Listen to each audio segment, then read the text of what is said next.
ত্রয়োদশ জাতীয় সংসদ নির্বাচন উপলক্ষে আইন শৃঙ্খলা বিষয়ে আমরা বিভিন্ন যে প্রতিরক্ষা বাহিনী এবং পুলিশ বাহিনী, আনসার, তারপরে অন্য কোস্টগার্ড, এই সমস্ত আইন শৃঙ্খলার সাথে যারা জড়িত তাদের সাথে আমরা আজকে মত বিনিময়ে ওনাদেরকে ডেকেছিলাম।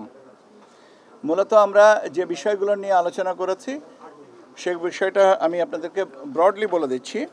সেটা হচ্ছে যে ভোট কেন্দ্র,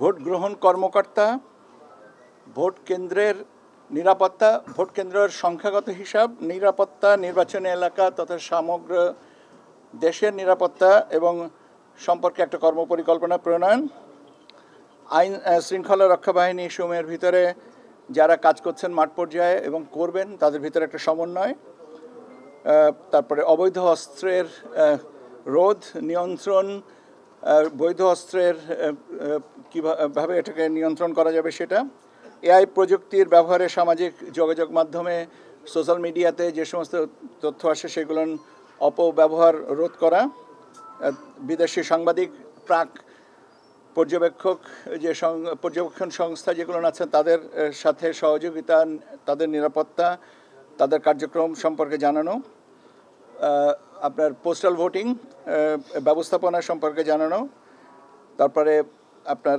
অবৈধ অনুপ্রবেশ, কালো টাকার নিয়ন্ত্রণ, অঞ্চল, জেলা, উপজেলা পর্যায়ে নির্বাচনী অফিসের কার্যক্রমকে আরও সুসংহত করা, সমন্বয় করা, পার্বত্য দুর্গম এলাকায় নির্বাচনী দ্রব্যাদি পরিবহন, এখানে যে হেলিকপ্টারের ব্যবহার, কোস্টাল এরিয়াতে কোস্টগার্ডের কার্যক্রম, গোয়েন্দা সংস্থাসমূহের ভিতরে সমন্বয় এবং তথ্য বিনিময়, ড্রোন ব্যবহার যে নিষিদ্ধকরণ আবার সেটা, আর তারপরে আপনার ভোট কেন্দ্র পর্যবেক্ষণের জন্যে একটা আপনার বডি অন ক্যামেরা পুলিশের, এই বিষয়গুলো নিয়ে আমরা মোটামুটিভাবে বিস্তারিত আলোচনা করেছি।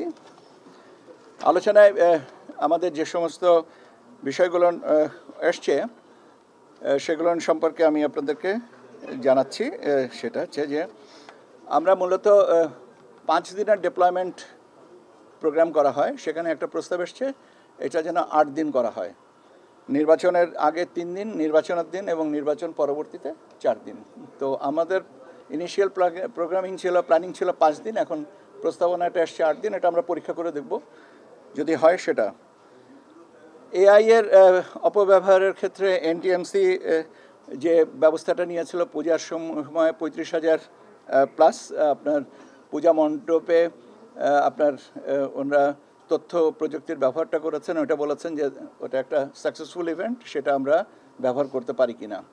এ বিষয়ে আমি এই মুহূর্তে যেটা বলতে চাচ্ছি যে আগামীকাল আমাদের এই ব্যাপারে একটা সেমিনার আছে, সেমিনার কাম ওয়ার্কশপ আছে, সেটাতে আমরা আরও কিছু তথ্য সন্নিবেশ করে এই জিনিসটা দেখব। আর্মি এভিয়েশন, এয়ারফোর্স এভিয়েশন, চপারে করে, হেলিকপ্টার করে নির্বাচন সামগ্রী পরিবহনের দায়িত্ব ওনারা করবেন। ওনারা একটা অনুরোধ করেছেন যে যে সমস্ত জায়গায় এয়ার শর্টই হবে সেখানে আপনার যেন হেলিপ্যাডগুলো আমরা একটু ব্যবস্থা করে রাখি যাতে সহজে উত্তরণ এবং অবতরণ করা যায়।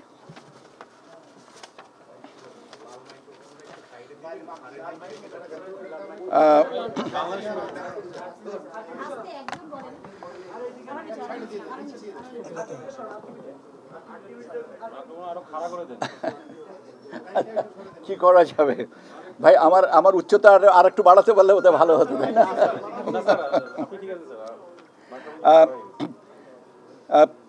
আপনার ভোট কেন্দ্রে অবস্থান পার্বত্য জেলায়, এখানে রাখেন। আচ্ছা, যারা এ পর্যায়ে যেমন আপনার সেনাবাহিনী মাঠ পর্যায়ে তারা কাজ করছেন, ডিপ্লয়মেন্ট আছে ইন টু সিভিল পাওয়ার, তাদের অবস্থানটা কী হবে সেটা আমরা বলেছি যে আমরা নীতিগতভাবে তারা যে অবস্থানে, যে যার অবস্থানে আছেন, এইটা যেটা আমরা এমফাসাইজ করেছি যে ইন্টেলিজেন্স শেয়ারিং, যে প্রত্যেকটা অর্গানাইজেশনে তাদের কিছু নিজস্ব ইন্টেলিজেন্স তারা কালেক্ট করে, কিন্তু ইন্টেলিজেন্স শেয়ারিংটা হবে, করলে জিনিসটা আরও সুসংগত হবে। কেননা কোনো একটা অর্গানাইজেশন হয়তো এক জায়গাটাকে ঝুঁকিপূর্ণ মনে করেছেন, আরেকজনও করেছেন 3টা জায়গা, তো এটা সমন্বয় করলে বেটার হবে। এবং এই কোঅর্ডিনেশনের ডিফারেন্ট লেভেলগুলো যেন ডিটারমাইন্ড থাকে ক্লিয়ারলি, এবং সেটার সাথে আপনার কমান্ড স্ট্রাকচারটা, যে কে দায়িত্ব নিয়ে কথাটা বলবেন, এক এক জায়গায় এক এক রকমের পরিস্থিতি হতে পারে। যেমন কোস্টাল এরিয়াতে যারা যে কমান্ড স্ট্রাকচারটা সেটা প্লেন ল্যান্ডে হবে না, বা প্লেন ল্যান্ডের কমান্ড স্ট্রাকচারটা বর্ডারে নিয়ে এড়াতে হবে না। এরকম জায়গাগুলো নিয়ে আরও একটু ফার্নিশ করতে হবে, এবং ওনারা এই সমস্ত ব্যাপারে আমাদেরকে উপাত্ত দিয়েছেন।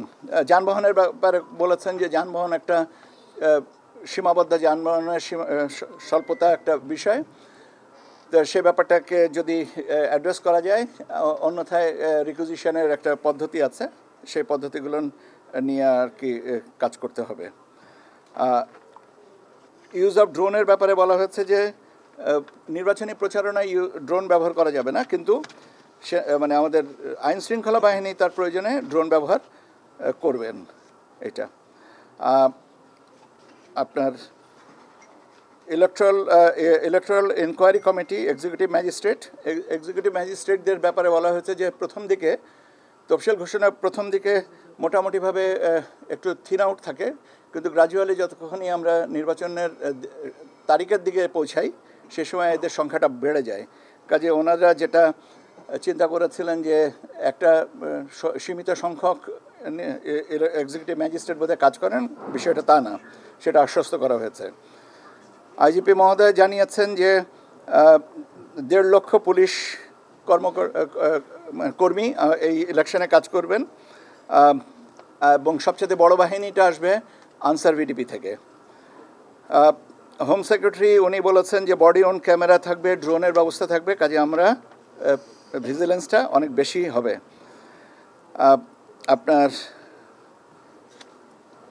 যেটা সবচেয়ে উল্লেখযোগ্য আমি বলবো যে সবগুলো বাহিনী তাদের নিজস্ব ব্যবস্থাপনায় নির্বাচনকে সামনে রেখে তাদের বাহিনীদেরকে প্রশিক্ষিত করার একটা কার্যক্রম গ্রহণ করেছেন। দুটো এখানে সুবিধা, একটা হচ্ছে যে তাদের নিজস্ব বাহিনীর প্রয়োজনে প্রশিক্ষণটা দিচ্ছেন, পাশাপাশি নির্বাচনকে সামনে রেখে নির্বাচনকে আরও অর্থবহ করার, যুক্তিকর্তা এবং অবাধ করার জন্যও যে প্রশিক্ষণটা সেটা করতেছেন। এবং সেন্সিটাইজেশনটা যেটা হচ্ছে যে আমরা একটা ভালো নির্বাচনের মুখী, এই বিষয়টা। এর বাইরে মোটামুটিভাবে এইগুলো নিয়ে আলোচনা হয়েছে বিভিন্নভাবে। আরও কিছু কাজ আমাদের করতে হবে পর্যায়ক্রমিকভাবে। আজকে এটা সূচনা ছিল, এবং আমরা এর পরবর্তীতে ধাপে ধাপে অন্যান্যদের সাথে বা এককভাবে বা যৌথভাবে এই সমস্ত জিনিসগুলোকে আরও ফাইন টিউন করব। লক্ষ্য একটাই, অবাধ, সুষ্ঠু, পার্টিসিপেটরি একটা নির্বাচন, এবং সবাই এই ব্যাপারে দৃঢ় অঙ্গীকারবদ্ধ যে তারা একটা ভালো নির্বাচন দিতে চান, যেটার প্রতি জাতি অঙ্গীকারবদ্ধ। এই হচ্ছে আজকের মোটামুটিভাবে। আরপিও সংশোধনে সেখানে আপনার আইনশৃঙ্খলা বাহিনীর সঙ্গে সেনাবাহিনীকে যুক্ত করা, সশস্ত্র বাহিনীকে। আগামী নির্বাচনে সশস্ত্র বাহিনীকে এনে একটু সিভিল পাওয়ারে থাকবে আগের নির্বাচনগুলোর মতো, নাকি তারা আইনশৃঙ্খলা বাহিনীর সদস্য হিসেবে থাকবে? কোন সিদ্ধান্ত? এটার ব্যাপারে এটা আরপিওটা সংশোধন হয়ে আসুক, এর ব্যাপারে আমি বললাম তো যে দুটো মতামতই আছে, বাট তাদের কন্টিনিউয়েশনের পক্ষে আলোচনা হচ্ছে। ইনাইট টু সিভিল পাওয়ার যেটা আছেন, কিন্তু তার সাথে সেটার সাথে আরপিওর সাথে সাংঘর্ষিক যেন না হয় সেই জিনিসটা আমরা লক্ষ্য করব। আমি প্রথমেই বলে নিচ্ছি, আজকে সূচনা, এটাকে একদম কনক্লুসিভ কোনো কিছু না, এটা তো ধারাবাহিকভাবে আরও আগাবে। কারণ এর সাথে আরেকটা বড় জিনিস আছে, যেটা বাজেট। প্রত্যেকটা অর্গানাইজেশন, প্রত্যেকটা ইউনিটি একটা বাজেট, তাদের খরচ আছে, প্রশিক্ষণের সাথে প্রত্যেকটা সাথে খরচ আছে, সেগুলোও আমাদেরকে দিবেন। আমরা এটা ইলেকশন বাজেটের সাথে যেটা সম্পর্কিত সেটা বাজেটটা করব। কেউ এখনও পর্যন্ত বাজেটের কথা বলেননি কত টাকা, কিন্তু সবাই বলেছেন বাজেট একটা ফ্যাক্টর। আবার আপনি যেটা বললেন সেটা, এখন এটা নিয়ে আরও ভবিষ্যতে যেটা আলোচনা যেটা করা হবে সেটা। আমাদের কনসার্নগুলো আমরা যেগুলো নিয়ে আলোচনা মূলত করতে চেয়েছিলাম, যে বিষয়গুলো আমি বললাম শুরুতেই, সেগুলোর ব্যাপারে আমরা দেখলাম যে সবাই মোটামুটিভাবে ওয়াকিবহাল এবং তাদের অভিজ্ঞতা থেকেই তারা এই জিনিসগুলোকে উত্তর দিয়েছেন। না, নির্বাচন আগে অর্থাৎ এখন থেকে যে সময়টা, সেই সময়টাতে তারা নির্বাচন নিয়ে কোনো ঝুঁকি দেখছে কিনা এবং আইন শৃঙ্খলার যে পরিস্থিতি আছে সেটা কতটুকু ভোটের জন্য আপনার উপযোগী, এ বিষয়ে আমি আপনাকে বলছি যে নির্বাচনের সময়সীমাটা আমাদের হচ্ছে তফসিল ঘোষণা থেকে, আমাদের এখতিয়ারাধীন হচ্ছে তফসিল ঘোষণা থেকে গেজেট প্রকাশ পর্যন্ত। আমাদের আলোচনার পরিমিতিটা এইটুকুতেই সীমিত ছিল, বাকিটুকু নিয়ে আমাদের আলোচনার এই মুহূর্তে সুযোগ নাই এবং আমরা করিও নাই। আমি তাদের ভিতরে উদ্বেগ দেখিনি, বরং এটা দেখেছি যে তারা একটা ভালো ইলেকশনের প্রতি প্রতিশ্রুতিবদ্ধ। কাজে উদ্বেগ অবশ্যই আছে, তারা অবশ্যই নির্বাচন করার মতন পরিবেশ আছে এবং সেটাই আরো সংহত করার জন্যই আজকের আলোচনা এবং এটা চলমান থাকবে। আমি এটার উত্তর আমি অলরেডি দিয়েছি। বাজেট কবে নাগাদ চূড়ান্ত হবে স্যার, নির্বাচনী বাজেট? আস্তে আস্তে, আমি সবাইকে তো একসাথে উত্তর দিতে পারবো না।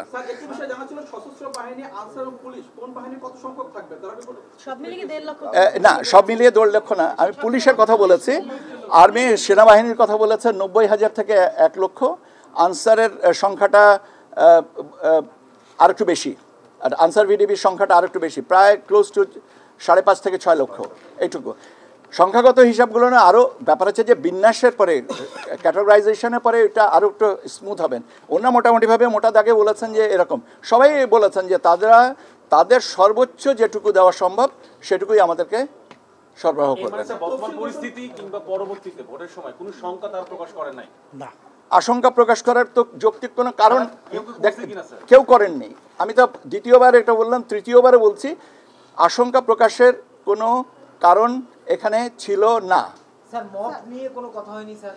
স্যার, মাঝখানে সিইসি যখন কথা বলছিলেন তখন বলছিলেন যারা মব করবে তারা তো 300 আসনে ভাগ হয়ে যাবে, তো এই প্রশাসনের সঙ্গে মিটিং এর সময় এরকম আজকের আলোচনায় এই ধরনের কোনো কিছু আলোচনা হয়নি। রাজনৈতিক দলগুলো থেকে যে কথা আছে যে সাম্প্রতিক সময়ে বেশ কিছু অগ্নিকাণ্ডের ঘটনা ঘটেছে, সেগুলো নিয়ে এটা নিয়ে আজকের আলোচনায় রাষ্ট্রের বড় জায়গাতে ঘটেছে, বড় বড় মানে গুরুত্বপূর্ণ স্থাপনাতে হয়েছে, সেক্ষেত্রে আইন শৃঙ্খলা বাহিনীর এই বিষয়ে অভিজ্ঞ ছিল। অনেকেই রাজনৈতিক দল বলেছে যে এই পরিস্থিতিতে আসলে নির্বাচন সম্ভব। আজকের এই আলোচনায় এই সম্পর্কিত কোনো আলোচনা হয়নি। আজকের আলোচনাটা ছিল মূলত নির্বাচনকে সুষ্ঠু আরো সুন্দর করার জন্য প্রস্তুতিমূলক বিষয়।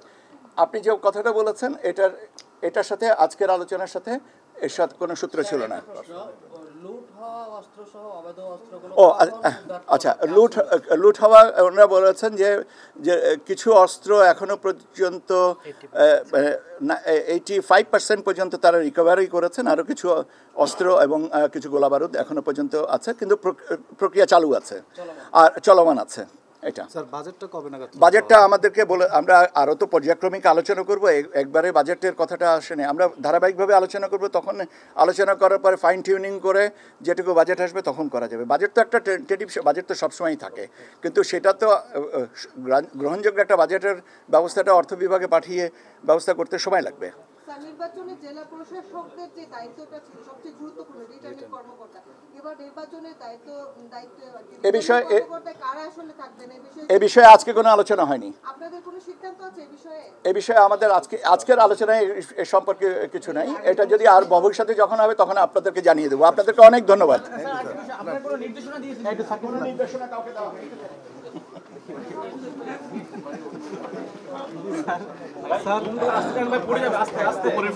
ফোনটা ওইভাবে আস্তে আস্তে